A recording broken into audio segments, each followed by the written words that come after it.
As rivers are traveling downstream, they pick up loose debris such as dirt and silt. And this debris has to end up somewhere, right? So, where does it end up? Yeah, that's right, river deltas.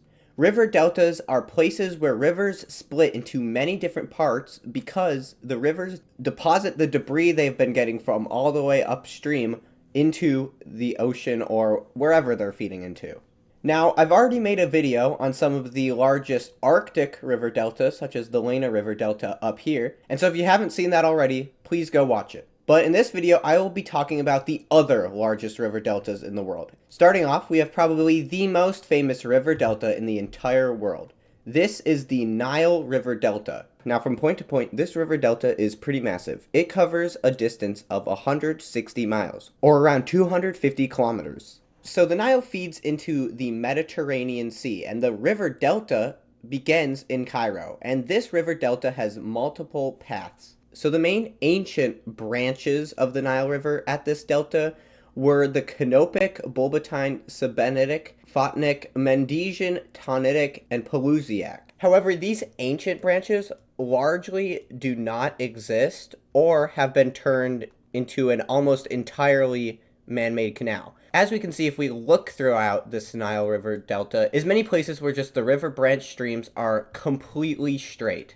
And of course, this is man-made for agricultural purposes, so that all of these farms can get water. Speaking of agriculture, the Nile River, as you can see, the Nile River cuts through the Sahara Desert, providing fertile land throughout its path. And this becomes especially apparent in the Nile Delta. This entire Nile Delta is either city, which are the light spots you can see on this map, or agricultural land, which is just the green spots on this map. There is almost no in-between between city and agriculture. There's just like a sharp cutoff. And it creates a pretty cool effect where it's almost like the cities create lights throughout a green landscape. This becomes especially apparent when we look at a nighttime view of the Nile Delta. As you can see, there are thousands of different sources of lights here. And compared to the Sahara Desert on the outside, it is shocking the sudden change from density to desert. And here's just one more map emphasizing truly how dense this region is. There are around 39 million people living just in the Delta region here. And this is a density map of Egypt. And you can obviously very clearly tell where the river goes.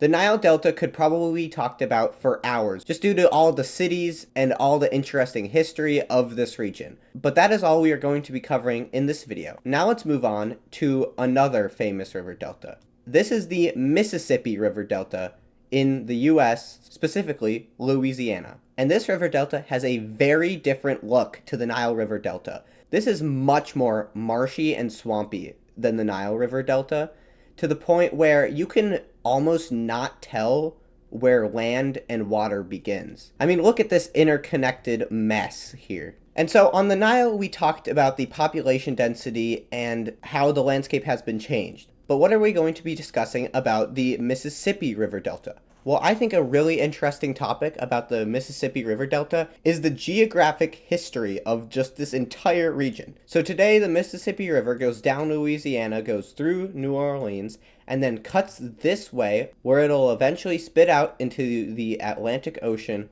all the way down here, into this node here. However, it always wasn't like that. And surprisingly recently, it wasn't like that at all.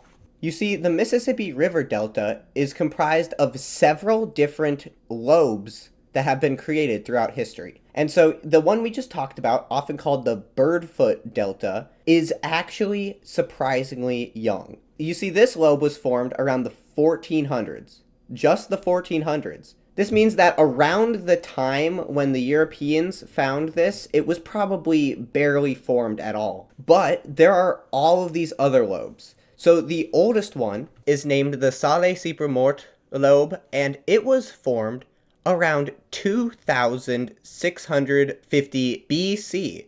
That's it. I mean, while that is, of course, a long time ago, it's almost 4,000 years ago, that's still not that long ago. When the Native Americans were in America, they would not have even seen this lobe here. So here's another map of the evolution of this landscape. And as you can see, it's drastically changed. So even the landscape from 1000 AD, so 1,000 years ago, it's still wildly different and a lot less chaotic than what we see it as today. But the extreme changes occur when we look to 2000 BC, which is when the first lobe got here.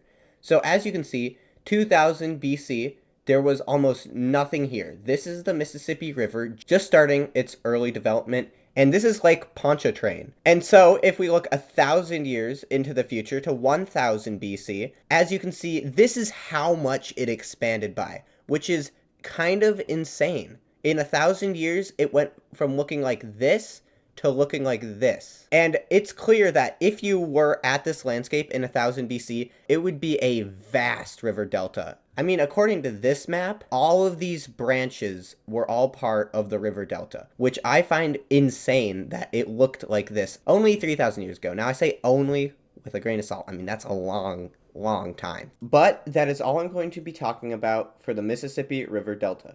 Now, let's move on to the world's largest inland river delta. This is the Okavango River Delta. Now, the Okavango River Delta is very interesting because it is one of the few inland river deltas that does not flow into the ocean. This is known as an endorheic basin, and this is a map of the Okavango River Basin. And as you can see, no part of this even really gets close to the ocean. All the water that gets into this dash line area here all flows into the Okavango River, but eventually evaporates or transpirates back into the air. Now, we have been looking at this place from space, but let's zoom in and see what it looks like close up. It looks extremely cool. It's almost like you can't see the edges. It's like a fractal. And this river delta has many of these salt islands that we can see here. And the reason these islands are so salty is because this is an endorheic basin, which means that the water has no ocean to flow into. So all the salt that the river may gather from upstream just stays here when the water evaporates. And another thing interesting about all of these salty islands is that many of them were formed as termite mounds, where termites destroyed a tree, and those are many of these small islands that we can see here. And the largest island's name is Chief's Island, and from the sky, it doesn't even look like an island. I mean, without seeing this border here, it just looks like it's connected to the land. But surrounding this island, there are many streams that eventually over here connect to each other, which forms the island. And another thing that's interesting is this entire river delta is formed along a tectonic trough or a tectonic depression in the earth. And this Chief's Island here actually follows a fault, and that's why it's uplifted higher than the basin. Now, the main thing this area is known for is its safaris and its game hunting. I mean, as you can see just off of Google Maps, there are many different safaris and game reserves. The main one is this Moremi Game Reserve right here. And this game reserve is around 1,900 square miles and protects animals such as buffalo, hippos, giraffes, and elephants. Now, the reason for all of these animals in this area is because of this river delta's seasonal flooding.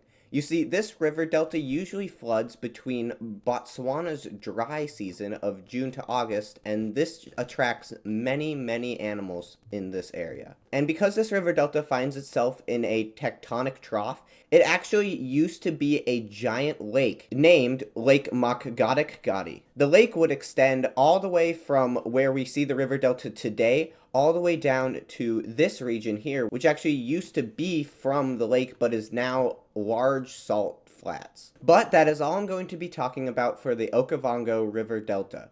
Now, let's move on to the world's largest river delta. This is the Ganges River Delta, or the Bengal River Delta, or officially the Ganges-Brahmaputra River Delta. And this is where the Ganges River, which starts all the way up in the Himalayan mountains, flows into the Bay of Bengal. And this river delta covers this triangular shape following the Hooghly River here and the Padma and Meghna River here. And this triangular shape comes out to be around, and this triangular shaped delta comes out to be around 41,000 square miles. And this river delta is one of the most fertile regions in the entire world, and this causes its population to be massive. The most major city directly on this river delta is Kolkata, India, and this entire river delta has a population around 280 million people. And because this area is so fertile, around 2/3 of the population of Bangladesh work in agriculture in around this area. And if we zoom in, you can see many, many tributaries of the river. There are a bunch of thin streams or wider streams that flow through this area and allow it to be as fertile as it is. Now, despite this region being very fertile and having a high population, it is prone to a terrible monsoon season with cyclones. In the 1970s, the Bola cyclone hit this area and killed an estimated 1 million people in total. Other cyclones have also hit this region and been devastating as well. And this river delta is also geologically interesting.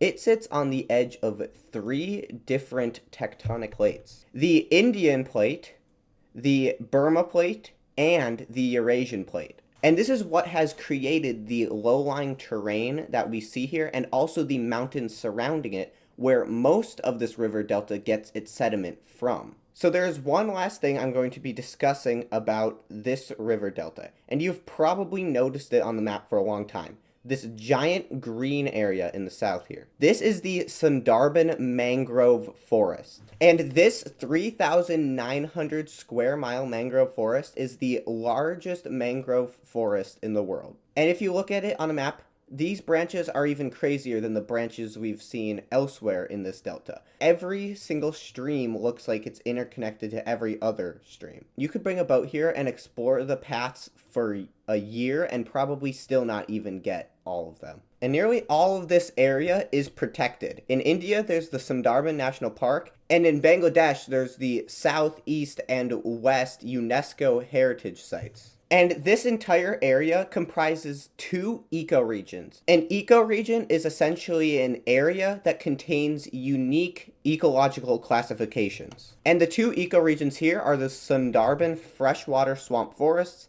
and the Sundarban mangrove forest. And this area protects many species, and a lot of them are endangered, such as the Bengal tiger, the estuarine crocodile, the Gangetic dolphin, and the olive ridley sea turtle, just to name a few. And looking at this area from Google Maps does not give you the true scale of this area. Let's take a look at this place from Street View. Here is just one of the few channels in this area, and look how wide this is. I think it'd be crazy to go in this area and just explore some of the channels and see all of the wildlife. But that is all I'm going to be talking about for the Ganges River Delta and this video. So if you enjoyed, please subscribe, and I'll see you in the next video.